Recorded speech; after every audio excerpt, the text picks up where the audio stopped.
What is happening, y'all? Cowboy here. In today's video, I wanted to talk about a decent low-rank armor set and some good low-rank weapons that you can use to ramp your way on up to high rank in the hub.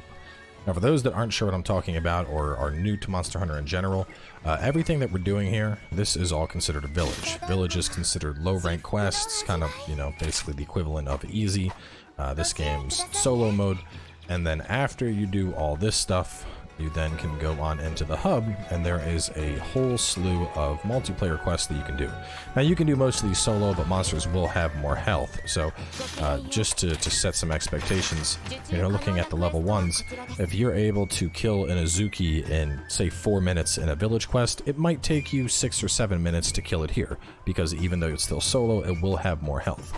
But after going through all of these, and then going through the Apex Rampage, you'll get access to high rank, and in high rank, the cycle begins over. You're fighting the same monsters from before, but they are much stronger. Now, the biggest advantage of high rank is obviously you have new weapons and new armor, and with the armor in particular, things get a lot spicier.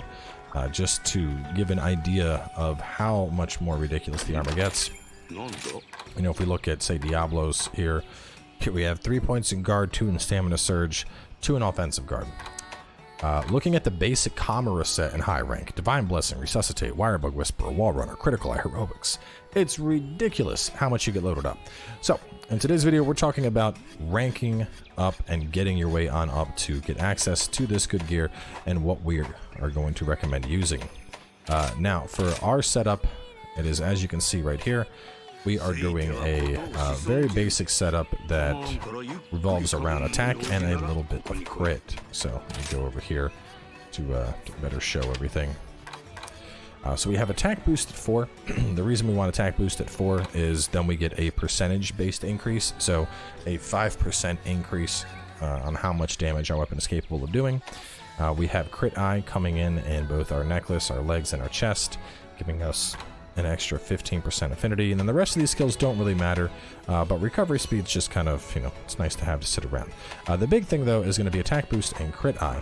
So we are doing the same Azuki set that we had in the original starter video, and once you make your way a little bit further, that you get Rathalos, you can pick up Rathalos' Helm for attack, the Bracers for attack, and the Coil for attack. Around the same time that you unlock the rank where Rathalos is going to be, you can also do the Ingot Greaves, which will give you both Critical Eye and Attack Boost. And this is just a really basic low-rank set. This is more than capable of plowing through the content. If you've been watching the streams, I absolutely decimated monsters. You don't really need much more than this. I know it's not the best fashion, but it is what it is. Now, as for weapons, there are a couple different recommendations. Real fast, just to touch on elemental. If you're running, if you're running elemental weapons, always just go here, search element, and break it down. Just for example, this is 100 attack, 10 fire. Scrolling down to Anjanath, 140 attack and 10 fire, so a little bit better. And then scrolling on down, we can see that in the fire tree, I have 130 attack and 23 fire. So for just a minus 10 affinity, I double my fire damage, making this an obvious ideal choice for fire. Now, if instead you're worried about physical damage, there are 3 real choices that I would recommend. And unfortunately, all 3 of these are going to be more oriented towards the end of the game. And that is going to be the Gos Harang gear, the Tigrix gear, and down at the bottom, the Diablos gear. Now, when I say end of the game, I mean end of the village. Realistically, it's not going to take you that long to get here.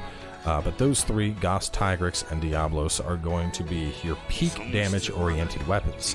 And they are similar but different. So, the Diablos weapons will have negative 25 affinity. They have that base attack at 170, and the sharpness is a hefty amount of green.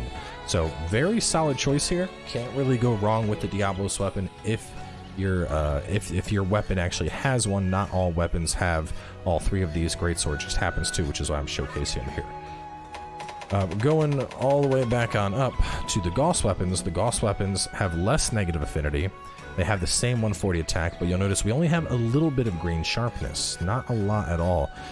Now, Assuming the sharpness values are the same in this game, green sharpness is a 1.05 modifier, yellow is a 1.0 modifier, so really not that big of a dip, but 5% is still 5%, so that's a choice that you'll make. Keep in mind, sharpness also dictates bouncing, so you'll bounce less with green compared to having yellow. Despite that, if you're fine with that, going for the Gauss Blade isn't necessarily bad.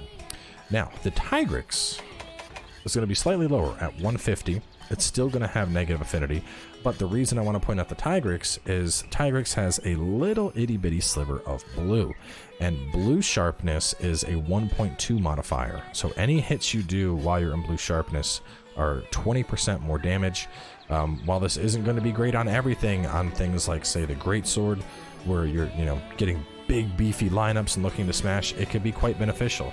On top of that, having 150 and then all of that green sharpness is kind of nice, but more importantly, I think the biggest thing is that not every weapon is going to have access to all of them. We have the Gauss Harang weapons here, and then we have the Diablos weapons, but we don't have the Tigrex. If we go over to the Charge Blade, similar situation, we have the Gauss, we have the Tigrex, but we do not have the Diablos. So, you're going to have to choose between those two. And me personally, I don't know, I really love Tigrex Divide. I'm just a big fan of this weapon. Always liked how it looked. And in this case, it's 160 with that negative 20 compared to our boy over, when I passed him, 160 and negative 20. So you can see it's not always going to be exactly the same. The Greatsword's a good baseline, but the point is Diablos, Gauss Harang, and Tigrex are going to be solid go-to choices. Now, I know someone's going to be like, well, hang on, that's like the end of low rank. What about making my way all the way up to that? I got you covered, don't worry. So we're going to go back to Greatsword, just to use that as the baseline. And as you can probably guess, our flagship monster is actually really, really good. I think I passed right by him. No, I didn't. He's down at the bottom. Magnamalo weapons are just solid all around. The attack isn't as high. It's at 130, but you have a respectable amount of green sharpness. You have blast element, which is almost universally good. Once you get access to Magnamalo, I'd suggest beating him 2 or 3 times, getting the materials you need, and making a Magnamalo weapon of your choice. Basically, as soon as I could make a Magnamalo switch axe, I used that in any hunt I needed a switch axe for, and it decimated. Now, beyond that, honestly, it's really just going to be based on damage. If you really want to max min and, work in a little bit of element here or there, it's not necessarily going to hurt.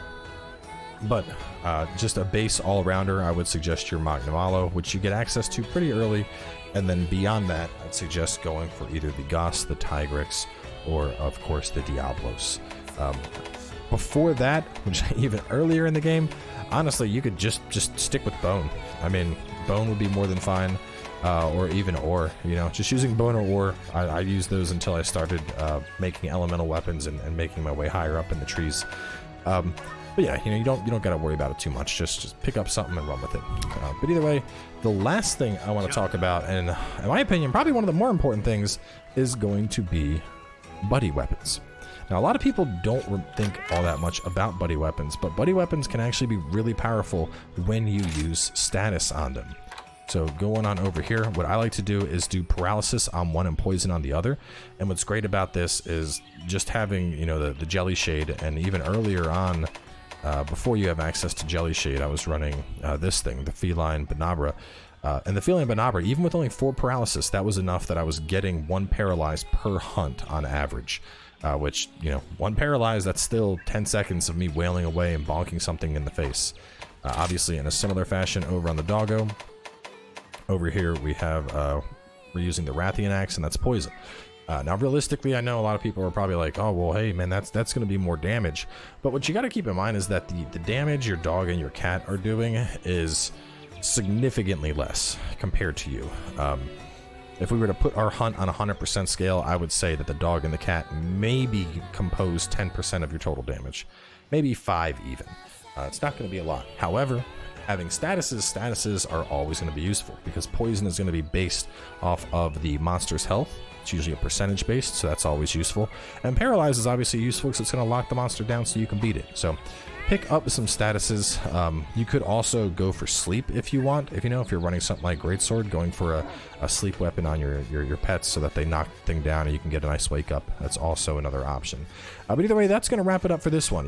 Not all that complicated. Just wanted to bring you this set as well as talk about the weapon choices, because I know personally for me, I start playing and I'm like, well, what weapon do I want to work towards? So now hopefully you have an idea, work towards, either the Tigrix or the Los or the Gos Harang trees. And until then, Magnum Malo is more than plenty until you get Magnum Malo gear. Really just use whatever the hell you want. It really doesn't matter that much in low rank. Should be able to blitz through most of this. But either way, that's going to wrap things up for me. Once I get a little bit deeper into high rank, I will start bringing y'all some mixed weapon sets, actually looking at proper mixed sets that aim to pull stuff all together, kind of like I did with the World and Iceborne guide, so keep your eyes out for that. But otherwise, thanks for tuning on in. Hopefully this helps a couple of y'all, and I'll see you guys next time. Peace.